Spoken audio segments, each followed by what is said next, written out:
হুম। বস্তির ছেলে পচা বা আকাশ যেভাবে উঠেছে, বা সাহিল যেভাবে উঠেছে, বা গৌরব তপাদারের মতো একটা মানুষ এত সুন্দর প্রেত কথা বা মোটিভেশন স্পিকার উঠেছে, তাদের মুখে তোমার নাম পাবো আমি অবশ্যই।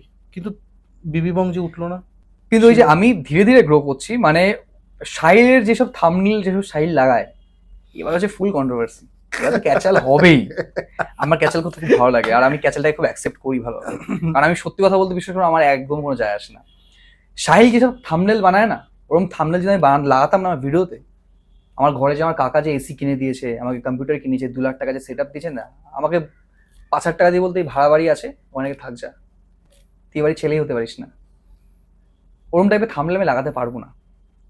আচ্ছা, তুমি ইউটিউব স্ক্রোল করছো, স্ক্রোল করতে করতে তুমি যদি একটা মেয়ের যদি একটা ভুলভাল পার্ট দেখো এবং সেরকম যদি মেন্টালিটি হও, তুমি অবশ্যই ক্লিক করবে।